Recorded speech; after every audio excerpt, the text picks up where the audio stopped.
To ensure we can keep producing great free content, please leave a comment below or leave a question that we can help you with. Then like and subscribe for all the latest updates. Thanks for taking the time to watch this video. Portrait mode allows you to take amazing professional looking photos where the subject's face is perfectly sharp while the background appears beautifully blurred. This is available on the iPhone 7 Plus, 8 Plus, 10 and 11. A blurred background is a great way to emphasize your portrait subject, and it uses clever software to actually blur the background in your photos. So how does it differ to tap focus? With a 2x zoom lens on some models, yes, you do have selective focus and it is possible to blur the background, but you have to be quite close to the subject to achieve that, which defeats the object on traditional portraits. With the portrait mode, the camera takes two photos. One's focused on the background and one is focused on the subject. The clever software then blends the images together, giving an effect of a telephoto lens on a DSLR. Ideally, the subject should be 8 feet away from the background, and the actual subject should be 2 to 8 feet from the camera. To shoot a subject in portrait mode, it's pretty much the same as a normal photo with the added effect. For users with the iPhone 10 and newer, you can actually change the aperture prior to taking the photo. To do this, click on the F in the top corner, and then with the slider below, change the aperture effect. The lower the number, the more out of focus the background becomes.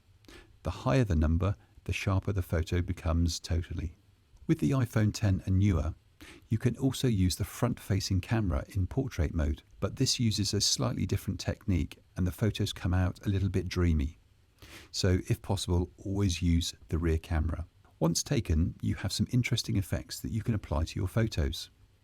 When you click Edit, it opens up the default setting of natural light. Sliding the wheel across, you have studio light, giving an effect of a multi-light studio. Then you have contour light, which, as it states, gives a little more light, creating contours. Then you have stage light. This is a clever one which actually turns the background black.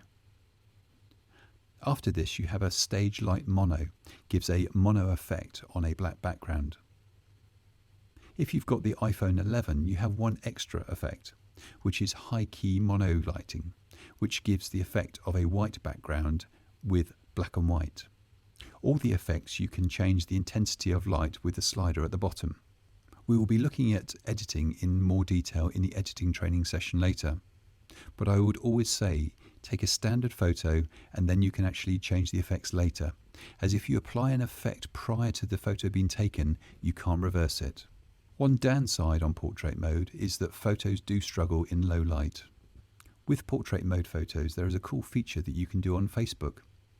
When you go to Facebook and you select and upload a photo from your album, if it's one that is the portrait mode photo, it will have a 3D icon.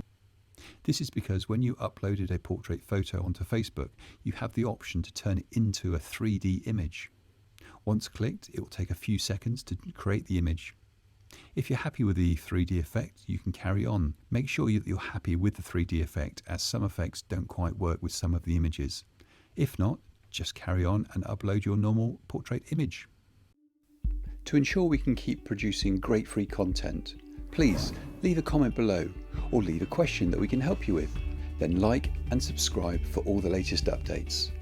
Thanks for taking the time to watch this video.